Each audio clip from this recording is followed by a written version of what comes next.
जय राधा माधव कुंज बिहारी।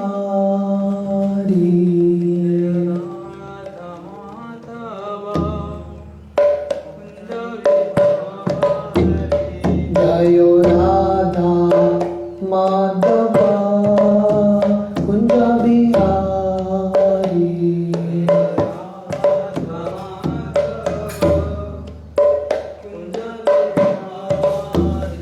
जय गोपी जन वल्लभ गिरिवरधारी।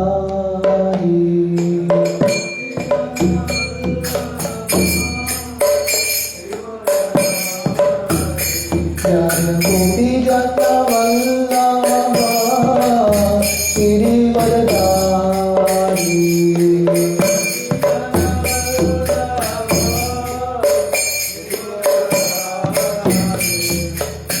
यशोदानंदन व्रज जनरंजन।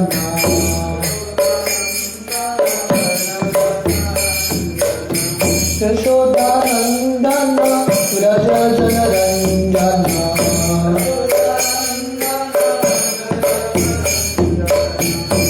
यशोदानंदन व्रज जनरंजन।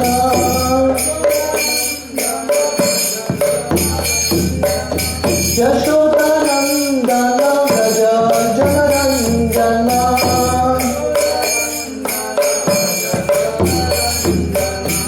यमुना तीरा वनचारी।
हरिनाम संकीर्तन की जय।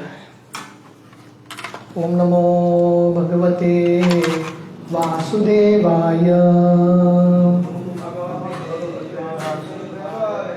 ओम नमो भगवते वासुदेवाय। ओम नमो भगवते वासुदेवाय। नारायणं नमस्कृत्य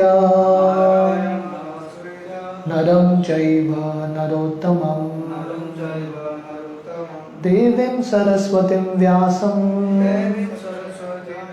ततो जायमुदीरये। नष्टप्रायेषु अभद्रेषु नित्यं भागवत सेवया भगवती उत्तम श्लोके भक्तिर्भवति नैष्ठिकी। कृष्णाय वासुदेवाय देवकी नंदनाय च नंदगोपकुमाराय गोविंदाय नमो नमः। नमो पंकजनाभाय नमो पंकजमालिने नमो पंकजनेत्राय नमस्ते पंकजांग्रये।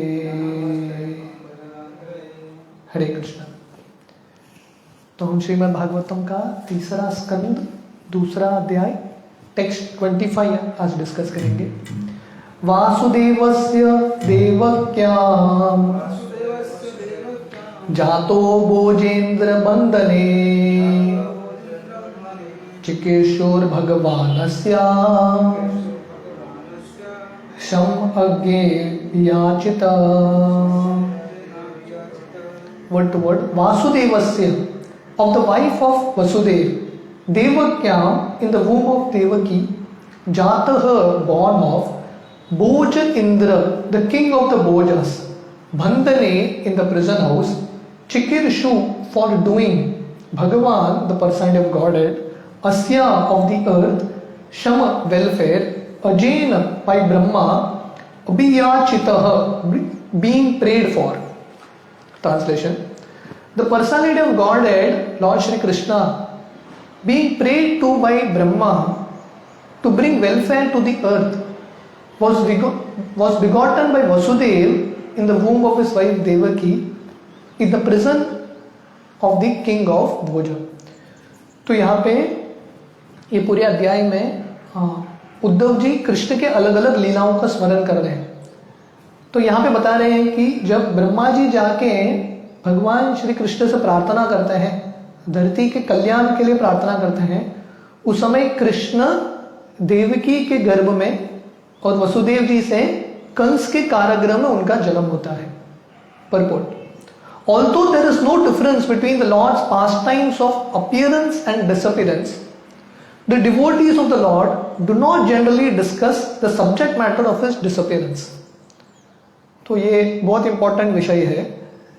तो प्रभुपाद बता रहे हैं कि भगवान का जो जन्म है और भगवान का जो मौशल लीला है, कैसे भगवान उनकी लीलाओं को समाप्त करते हैं, इन दोनों में फर्क नहीं है, क्योंकि भगवान का हर एक लीला दिव्य है।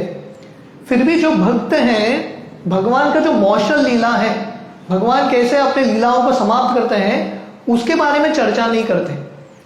Vidura inquired indirectly from Uddhava about the incident of the Lord's disappearance by asking him to relate Krishna Katha or topics on the history of Lord Krishna.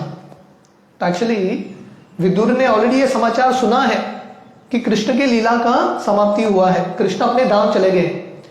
तो इनडायरेक्टली विदुर उद्धव जी को जब बोलते हैं, हमने पिछले अध्याय में देखा, विदुर जी उद्धव जी को रिक्वेस्ट करते हैं कि आप कृष्ण कथा के बारे में बताइए, कृष्ण कैसे हैं, द्वारका के सदस्य कैसे हैं।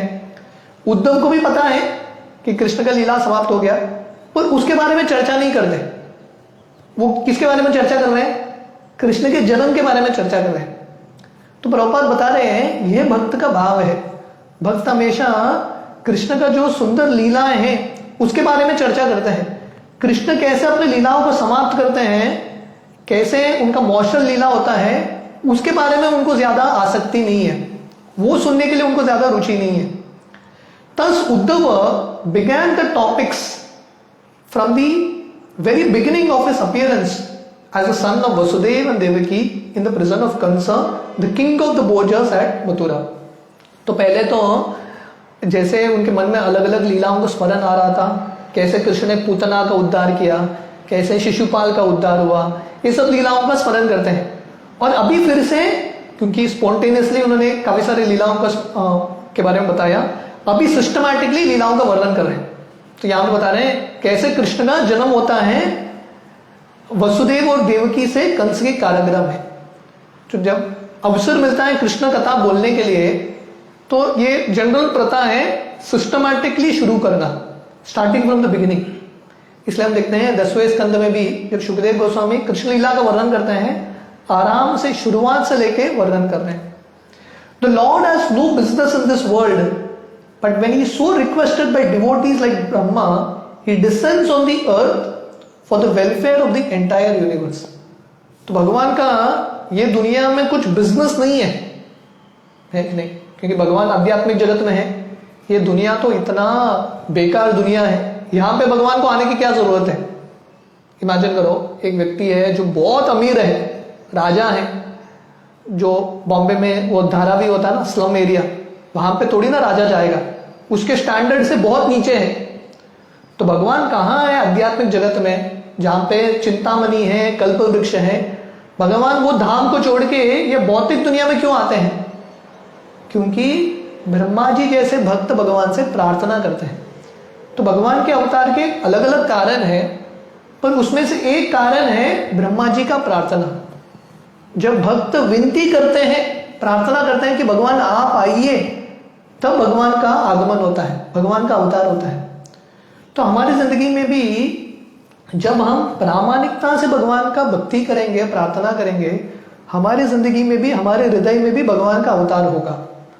This is stated in Bhagavad Gita 4.8, परित्राणाय साधूनां विनाशाय च दुष्कृतां धर्म संस्थापनार्थाय संभवामि युगे युगे। तो भगवान गीता के 4 अध्याय 8वें श्लोक में बताते हैं, अपने भक्तों की रक्षा करने के लिए, उनको आनंद देने के लिए, असुरों का संहार करने के लिए भगवान हर युग में आते हैं। टेक्स्ट 26, ततो नंदो व्रजम इतः पित्रा कंसात् विबिभ्यता एकादश शमास्तत्र गुदार्ची सबलो वसत। What tatah, thereafter Nanda Vrajam, cow pastures of Nanda Maharaj, itah, being brought up, Pitra by his father, Kamsat from Kansa, Vibhyata, being afraid of, Ekadasha 11, Sama years, Tatra therein, Guda Archihi covered fire, Sabalaha with Baladev, Avasat resided. Translation. Thereafter, his father, being afraid of Kansa, brought him to the cow pastures of Maharaj Nanda, and there he lived for 11 years like a covered flame with his elder brother Baladev. तो जब कृष्ण का जन्म होता है कंस के कारागृह में, उनके पिताजी वसुदेव कंस के भय से कृष्ण को नंद महाराज के घर में लेकर जाते हैं, गोकुल में। तो यहाँ पे वर्णन है द काउ पैस्चर्स ऑफ नंद महाराज, नंद व्रजम। तो नंद महाराज का कार्य था गायों की रक्षा करना। तो गोकुल में लेके जाते हैं और कृष्ण बलराम जी के साथ गोकुल में 11 साल रहते हैं, गोकुल वृंदावन में। तो वर्णन है यहाँ पे, गुदारची स बलो वसत। जैसे अग्नि कभी कभी ढक के रहता है, धुएं से या लकड़ी से अग्नि ढका हुआ रहता है, वैसे कृष्ण पूर्व पुरुषोत्तम भगवान है, पर वृंदावन में अपना ऐश्वर्य ढक के रखते हैं और बहुत सारे माधुर्य लीला दर्शाते हैं। परपोट, There was no necessity of the lords being dispatched to the house of Nanda Maharaj out of fear of Kamsa's determination to kill him as soon as he appeared. तो कृष्ण को जरूरत नहीं था नंद महाराज के घर जाने के लिए, क्योंकि कृष्ण को कंस से भय नहीं। फिर भी भगवान ये सब लीला करते हैं ताकि हम सबको, इमेजिन करो भगवान आ गए, तुरंत कंस को मार दिया, हो गया कृष्ण लीला, एक ही श्लोक में समाप्त। तो हमको भगवान की लीला के बारे में सुनना है और अवसर देते हैं भगवान, इसलिए थोड़ा डिले करते हैं, कंस को मारने का डिले करते हैं। वृंदावन में जाके अलग अलग बहुत अद्भुत और सुंदर लीला दर्शाते हैं। It is the business of the asuras to try to kill the supreme personality of Godhead और to prove by all means that there is no God और that Krishna is an ordinary human being and not God. तो जैसे भक्तों का कार्य होता है, भक्तों का बिजनेस क्या है? भगवान का प्रचार करना। तो भक्तों का एक ही कार्य होता है, टू प्रीच। जहां पे देखो वहां पे कृष्ण के बारे में होता है, कृष्ण का गुणगान करो। पर असुरों का भी एक बिजनेस होता है। ये असुर क्या करते हैं? वो कृष्ण को मारने का प्रयास करते हैं। जैसे कंस कृष्ण को मारने का प्रयास कर रहा है, वसुदेव जी कृष्ण को बचाने का, कृष्ण का सेवा करने का प्रयास कर रहे हैं, पर कंस जैसे लोग कृष्ण को मारने का प्रयास कर रहे हैं। और प्रभुपाद बता रहे हैं यहाँ पे कि अभी भी ये कंस जो मेंटालिटी है अभी भी है ये दुनिया में। जो लोग नास्तिक हैं, जो कृष्ण को मानते नहीं है, या उनको लगता है कि कृष्ण साधारण मनुष्य है, ऐसे लोग कंस के कैटेगरी में आते हैं। ये सब लोग कृष्ण के प्रति अपराध करते हैं। Lord Krishna is not affected by such determination of men of Kamsa's class, but in order to play the role of a child, he agreed to be carried by his father to the cow pastures of Nanda Maharaj because Vasudev was afraid of Kamsa. तो कृष्ण को, ये जो कंस के category के लोग हैं, कृष्ण को भय नहीं है। ऐसा नहीं कि कृष्ण सोच रहे हैं अरे ये मुझे मारने का प्रयास कर रहा है या मेरा जो नाम है वो खराब करने का प्रयास कर रहे हैं। ऐसा नहीं कि कृष्ण को टेंशन आता है, कृष्ण को बिल्कुल भय नहीं है। फिर भी क्योंकि वो बाल्य लीला करना चाहते हैं वृंदावन में और अपने जो पिता हैं उनका आज्ञा का पालन करते हैं। तो यहां पे देखिए भगवान कैसे हैं, अपने भक्तों के इच्छा के अनुसार चलते हैं। व्रज का मतलब है जो अपने भक्तों की इच्छा के अनुसार चलते हैं। भगवान का जन्म होता है मथुरा में, पर उनके पिताजी चाहते थे कि आप चले जाओ गोकुल। तो कृष्ण आर्ग्यू नहीं करते, कृष्ण बोलते नहीं अरे मैं चला जाऊंगा तो मेरा नाम का क्या होगा, मेरा इमेज खराब हो जाएगा, लोग क्या सोचेंगे मेरे बारे में, चले जाते हैं। जब गोपियां कृष्ण को बोलती है हमारे साथ रासलीला करो, कृष्ण तैयार हो जाते हैं, अपने नाम के बारे में सोचते नहीं है। जो उनके भक्त बोलते हैं वैसे ही कृष्ण करते हैं। युधिष्ठिर महाराज इत्यादि डिसाइड करते हैं कि कृष्ण आप जाओ शांति दूत के रूप में, कृष्ण तैयार। तो कृष्ण कितना प्रेम करते हैं अपने भक्तों से, उनका बातचीत मानने के लिए अपनी इच्छाओं को मोड़ लेते हैं, अपने लीलाओं को मोड़ लेते हैं। नंद Maharaj was due to receive him as his child and Yashoda Mai was also to enjoy the childhood pastimes of the Lord, and therefore to fulfill everyone's desire he was carried from Mathura to Vrindavan just after his appearance in the prison house of Kansa. तो जैसा बोलता है ना हिंदी में कहावत है, एक तीर में काफी सारे निशान। तो कृष्ण एक ही साथ इतने सारे लीलाएं कर रहे हैं। पहले तो वसुदेव जी का बातचीत मान लेते हैं, गोकुल चले जाते हैं। अभी गोकुल में यशोदा मैया और नंद महाराज कृष्ण का बाल लीला देखना चाहते हैं, तो वो भी कारण है, वहां पे जाके बहुत सुंदर बाल्य लीला भी करते हैं। इसलिए प्रभुपाद यहां पर लिख रहे हैं therefore to fulfil everyone's desire, भगवान सबकी इच्छाओं को पूरा करते हैं। ये यथा मां प्रपद्यन्ते, जैसा हम भगवान के प्रति शरणागत होते हैं वैसे ही भगवान हमारी इच्छाओं को पूरा करते हैं। देखिए ये दुनिया में एक कोई सुपर हीरो है, कितने सारे फैंस का नाम भी जानता है, उसके बहुत सारे लोग रहेंगे जो उनको फॉलो करते हैं, पर ये तो पहला उनका नाम भी नहीं जानता होगा और इन सबकी इच्छाओं को पूरा करने के लिए उसके पास शक्ति नहीं है। पर भगवान एक साथ सबकी इच्छाओं को पूरा करते हैं।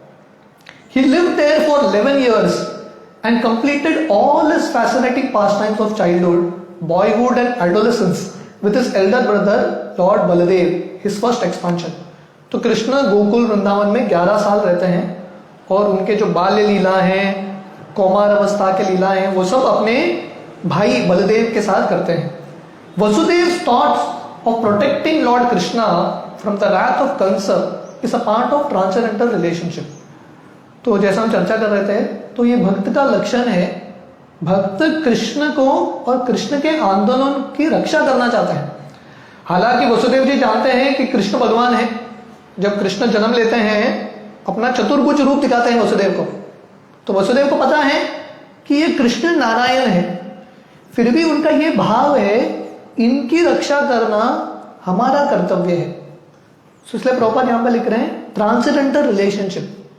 भगवान अपनी रक्षा कर सकते हैं, फिर भी भक्तों को लगता है कि मेरा उत्तरदायित्व है. It is my responsibility to protect. The lord enjoys more when someone takes him as a subordinate son who needs protection of a father than he does when someone accepts him as a supreme lord. तो प्रभुपाद यहां पे बता रहे हैं और एक महत्वपूर्ण विषय कि जब हम भगवान को हमारा अधीन ये समझते हैं कि भगवान की रक्षा करना मेरा कर्तव्य है, भगवान ऐसे भक्तों से ज्यादा प्रेम करते हैं. तो इसलिए भगवान का जो प्रेम है वृंदावन के भक्तों के साथ बहुत घनिष्ठ प्रेम है. क्योंकि वृंदावन के जो लोग हैं, ब्रजवासी हैं, उनको ये लग रहा था, उनका ये भाव था कि कृष्ण की रक्षा करना मेरा कर्तव्य है. जो मथुरा द्वारका में जो निवासी हैं वो कृष्ण को भगवान मानते हैं, पर यहां पे इनको लगता है कि कृष्ण हमारे पुत्र हैं, इनकी रक्षा करना हमारा कर्तव्य है. ऐसे भक्तों के भाव से भगवान और प्रसन्न होते हैं. He is the father of everyone and he protects everyone. But when his devotees take it for granted that the Lord is to be protected by the devotees' care, it is a transcendental joy for the Lord. तो भगवान सबके पिता हैं, अहम बीज प्रद पिता, वो सबकी रक्षा करते हैं. पर जब भक्तों का ये भाव रहता है, नहीं मुझे भगवान की रक्षा करना है, मुझे भगवान का ख्याल रखना है, मुझे भगवान को भोग दिखाना है, वस्त्र पहनाना है, ये जो भाव रहता है भगवान इससे बहुत प्रसन्न होते हैं. भगवान को बहुत आनंद मिलता है यहाँ पे. Thus when Vasudev, out of fear of Kansa, carried him to Vrindavan, the Lord enjoyed it. Otherwise he had no fear from Kansa or from anyone else. इसलिए जब वसुदेव जी कंस को लेके जा रहे हैं वृंदावन, कृष्ण बहुत प्रसन्न है. क्योंकि कृष्ण को लग रहा है अभी मैं अपने प्रेमी जो भक्त हैं उनके संग में रहूंगा. कृष्ण बहुत आनंद में थे क्योंकि कृष्ण को कंस से भय नहीं था. तो हम देखते हैं कृष्ण लीला में जब अक्रूर जी कृष्ण को लेकर आते हैं मथुरा और कंस और कृष्ण के साथ युद्ध होता है, कृष्ण एक ही मुक्का में कंस को मार देते हैं. मतलब जो राक्षस के लिए इतने लोग भयभीत थे, ब्रह्मा जी जाके प्रार्थना करते हैं भगवान आप आइए, कंस बहुत अत्याचार कर रहा है. कृष्ण कैसे मारते हैं उसको? एक मुक्के में बस. मतलब कृष्ण को कंस को मारने के लिए इतना प्रयास करने की जरूरत ही नहीं था. कृष्ण ये सब लीला करते हैं ताकि वृंदावन के भक्तों के साथ कृष्ण आदान प्रदान कर सके. टेक्स्ट 27. परितो वत्स पेर वत्सांस चारयन विहरद विभो यमुनोपवने कूजत द्विज संकुलितांग्रिपे. परितः surrounded by vatsape cowherd boys, vatsan calves, charayan herding tending, vyaharat enjoyed by traveling, vibhu the almighty, yamuna the river Yamuna, upavane gardens on the shore, kujat vibrated by the voice, Dvija, the twice born birds, Sankulita, densely situated, Angripe, in the trees. Translation. In his childhood, the Almighty Lord was surrounded by cowherd boys and calves, and thus he travelled on the shore of the Yamuna river, through gardens densely covered with trees, and filled with vibrations of chirping birds. तो कृष्ण का वृंदावन लीला का वर्णन है, वृंदावन के सौंदर्य का वर्णन है। तो कृष्ण वृंदावन में बहुत सुख से रह रहे थे, और वृंदावन का वातावरण में ऐश्वर्य नहीं है, यहाँ पे महलों का वर्णन नहीं है, सिंपल फॉरेस्ट लाइफ, वन का जिंदगी। जो पूर्व पुरुषोत्तम भगवान है, जो ग्वाल बाल हैं, इनके संग में, गायों के संग में, बछड़ों के संग में, यमुना नदी के तट पे, जहाँ पे अलग अलग कुंज थे, अलग अलग गार्डन्स थे, जहाँ पे बहुत सारे पेड़ थे और बहुत सारे पंछियों का आवाज, बस। तो ये वृंदावन है, जहाँ पे बहुत सुंदर वृक्ष हैं, यमुना नदी बहती है, जहाँ पे अलग अलग कुंज हैं, जहाँ पे गायों का आवाज और अलग अलग पंछियों का आवाज। तो ये वातावरण में कृष्ण बड़े हुए हैं। तो कृष्ण हम सबको एक श्लोक में उनके बचपन की जिंदगी में हमको सिखा रहे हैं कि कैसे ये सबसे सही वातावरण है किसी को बढ़ने के लिए। हर व्यक्ति अपने बच्चों को स्कूल में डालता है, लेकिन नहीं, पाठशाला में डालता है कुछ सीखने के लिए, पर सबसे बड़ा पाठशाला है प्रकृति का पाठशाला। हम प्रकृति के सानिध्य में रहेंगे, ऑटोमेटिकली प्रकृति बहुत सारा ज्ञान देगा हमको। परम पूज्य राधानाथ स्वामी महाराज, उनके जर्नी ऑफ पुस्तक में आप पढ़ेंगे, महाराज का इस्कॉन में आने से पहले ही जब हिमालय में अलग अलग प्रकृतियों के बीच में रहते थे महाराज, वहां पे रह के ही ज्ञान आता था। क्यों? क्योंकि नेचुरल है, स्वाभाविक है। जब हम सही एनवायरनमेंट में रहते हैं, नेचुरली जो ज्ञान है, आनंद है, वो सबका अनुभूति होता है। तो क्योंकि हम आर्टिफिशियल एनवायरनमेंट में रहते हैं अभी, इसलिए लोगों का बढ़ाव नहीं हो रहा है। तो कृष्ण सिखा रहे हैं कि ये सही चाइल्डहुड है, परफेक्ट चाइल्डहुड, प्रकृति के पाठशाला में, पंछियों के साथ, गायों के साथ, नदियों के साथ जब हम रहेंगे, automatically we will be happy. Purport: Nanda Maharaj was a landholder for King Kamsa, but because by caste he was a Vaishya, a member of the mercantile and agricultural community, he maintained thousands of cows. तो नंद महाराज वो भी एक राजा थे, पर वैश्यों के राजा थे। तो पूरे जो मथुरा मंडल है उसका राजा कंस था।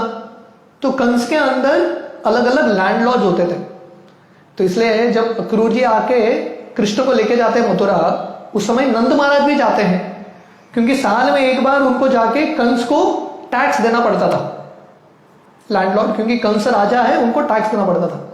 तो यहां पे प्रभुपाद बता रहे हैं कि नंद महाराज का कार्य था एग्रीकल्चर, कृषि और गो रक्षा, गायों की रक्षा करना। उनके पास हजारों गाय थे। It is the duty of the vaishyas to give protection to the cows, just as the kshatriyas are to give protection to human beings. जो क्षत्रियों का कार्य है, शत त्रायते इति क्षत्रिय, तो मनुष्यों की रक्षा करता है हानि से, उसको क्षत्रिय बोलते हैं। वैसे ही वैश्य का कार्य है गायों की रक्षा करना। तो जैसे प्रजा बहुत इंपॉर्टेंट है, गाय भी सबसे प्रमुख प्रजा है, उनकी भी रक्षा करना हमारा कर्तव्य है, देश का कर्तव्य है। Because the lord was a child, he was put in charge of the cows with his cowherd boyfriends. तो कृष्ण क्योंकि छोटे बच्चे थे वृंदावन में, कृष्ण को जिम्मेदारी दिया गया बछड़ों की रक्षा करने के लिए। तो ये भी बहुत इंपॉर्टेंट चीज है, बच्चों को बचपन में ही उत्तरदायित्व देना, रिस्पॉन्सिबिलिटी देना, ये जो ट्रेनिंग है उनको देना। जो कृष्ण जब छोटे थे तभी से उनको चार्ज मिल गया बछड़ों की रक्षा करने के लिए। तो कृष्ण अपने दोस्तों के साथ वन में जाते थे, बछड़ों को चराते थे। These covered boys were great rishis and yogis in their previous births, and after many such pious births, they gained the association of the Lord and could play with him on equal terms. Srila Sukhdev Goswami Bhagavatam के 10वें स्कंद में भी लिखता है, ये जो कृष्ण के दोस्त हैं, ग्वाल बाल हैं, सब साधारण जीव नहीं है, भगवान के नित्य पार्षद हैं। या कई सारे जो अपने साधना से, योग का मार्ग का पालन करने से उनको भगवान का सानिध्य मिला है। नहीं तो भगवान इनके साथ इतना निकट का जो आदान प्रदान है, लीलाएं हैं, वो कर नहीं सकते। Such coward boys never cared to know who Krishna was, and they played with him as a most intimate and lovable friend. तो इनको फर्क ही नहीं पड़ता था कृष्ण कौन है. कृष्ण बहुत सारे असुरों को मारते थे वृंदावन में, पर वो तुरंत भूल जाते थे. उनको लगता था कृष्ण हमारे ही मित्र हैं, मोस्ट इंटीमेट फ्रेंड. तो कृष्ण ने इनका भाव में चेंज आने को दिया ही नहीं. ऐश्वर्य के वजह से कृष्ण ने इनके भाव को चेंज होने को दिया ही नहीं. इनका जो भाव है हमेशा निकट और प्रेम का भाव रहा है. They were so fond of the Lord that at night they could only think of the next morning when they would be able to meet the Lord and go together to the forest for covered. तो ये वृंदावन का प्रेम है. अगले श्लोकों में उद्धव जी गोपियों के बारे में भी बताएंगे. तो यहाँ पे ग्वालों का वर्णन है. दिन भर कृष्ण के साथ खेलते थे, बछड़ों को चलाते हुए कृष्ण के साथ खेलते थे, और रात भर कृष्ण के बारे में ही सोचते थे. इतना प्रेम था. तो प्रभुपाद यहाँ पर लिख रहे हैं, they were so fond of the Lord. इतना प्रेम था कृष्ण के प्रति, रात भर कृष्ण के बारे में ही सोचते थे. और उनका एक ही इच्छा था, अगला दिन सुबह कब होगा, कृष्ण बांसुरी कब बजाएंगे और हम सब कब जाएंगे कृष्ण के साथ. बस उनके खाने में मन नहीं था, सोने के मन नहीं था, घर में भी मन नहीं था उनका, सिर्फ कृष्ण के साथ उनको रहना था. The forests on the shore of Yamuna are all beautiful gardens full of trees of mango, jackfruit, apples, guava, oranges, grapes, berries, palm fruits and so many other plants and fragrant flowers. तो ये वृंदावन है. तो प्रभुपाद बता रहे हैं यमुना नदी के तट पे जो अलग अलग वन है, इतने सारे अद्भुत पेड़ों से भरे हैं. अलग अलग फल, आम का फल, jackfruit, Apple, Goa, oranges, berries, ये सब फलों से भरा है. और बहुत सारे पेड़ थे, पौधे थे जो बहुत सारे सुगंधित फूल उगाते थे. And because the forest on the bank of the Yamuna naturally they were ducks, cranes and peacocks on the branches of the trees. तो क्योंकि इतना सुंदर वातावरण है जहाँ पे पेड़ बहुत सुंदर होते हैं, जहाँ पे फल देते हैं ये पेड़ और बहुत सारे फूल देते हैं, नेचुरली अलग अलग पंछियाँ आते हैं. अलग अलग बदक होते हैं, पीकॉक्स होते हैं, मोर होते हैं. All these trees and birds and bees were pious living entities born in the transcendent abode of Vrindavan just to give pleasure to the Lord and his eternal associates, the covered boys. तो वृंदावन का जो भी पेड़ है, जो भी प्राणी है, वो भी भगवान के अंदरूनी पार्षद है, निकट के पार्षद है. क्योंकि हम सब जानते हैं वृंदावन में 2-3 दिन जाके आने के लिए कितना भाग्य लगता है. इमेजिन करो वृंदावन में ही रहते हैं ये सब प्राणी, कितने भाग्यवान रहेंगे. तो ऐसा कृष्ण का वृंदावन लीला था. While playing like a small child with his associates, the Lord killed many demons, including Akasur, Bhakasur, Pralambasur, Gardabhasur. Although he appeared at Vrindavan just as a boy, he was actually like a covered flames of a fire. तो कृष्ण वृंदावन में ऐसा अद्भुत लीला करते हुए कंस अलग अलग असुरों को बेचता था, अगासुर, बकासुर, प्रलंबासुर, और कृष्ण बहुत आसानी से ये असुरों को मारते थे. तो एक्चुअली वर्णन है, जब भी कंस एक असुर को मारता था तो वो देखता था, ये असुर आके जब कृष्ण को देखता था, पूतना का भी वर्णन है, जब पूतना ने पहले बार कृष्ण को देखा, कृष्ण छोटे से शिशु के रूप में है, पूतना जब उनके आंख में आंख डाल के देखती है, पूतना देख नहीं पाती कृष्ण को, समझ जाती है कि ये छोटे से शिशु के रूप में है, पर एक्चुअली ये आग है, जलाएगा मुझे. तो कृष्ण ये आग के समान थे, पर अपना ऐश्वर्य को ढक के रखे थे वृंदावन में. कृष्ण अपने ऐश्वर्य को दिखाते नहीं थे, पर जब असुर आते थे सिर्फ थोड़े समय के लिए कृष्ण ये असुरों को मारते थे. As a small particle of fire can kindle a great fire with fuel, so the Lord killed all the demons, beginning from his babyhood in the house of Nanda Maharaj. तो जैसे एक छोटा आग का चिंगारी है, वो भी बहुत बड़े जो पर्वत है लकड़ी का उसको जला सकता है, वैसे कृष्ण दिखने में बहुत छोटे थे, पर कृष्ण ने बहुत सारे असुरों को मारा. The land of Vrindavan, the Lord's childhood playground, still remains today, and anyone who visits these places enjoys the same transcendental bliss also the lord is not physically visible to our imperfect eyes. तो प्रभुपाद यहाँ पे बहुत सुंदर लिख रहे हैं, तो ये जो वृंदावन का धाम है जो कृष्ण के लिए भी प्रिय है, जब वसुदेव जी कृष्ण को मथुरा से लेके जा रहे हैं वृंदावन, कृष्ण इतने आनंद में है, फाइनली मुझे वृंदावन जाने को मिल रहा है, तो कृष्ण को इतना प्रेम है वृंदावन से, और कृष्ण पूरे आनंद में थे वृंदावन में। तो प्रभुपाद यहां पे लिख रहे हैं वृंदावन मतलब कृष्णास प्लेग्राउंड, जहां पे कृष्ण अपना लीला करते हैं।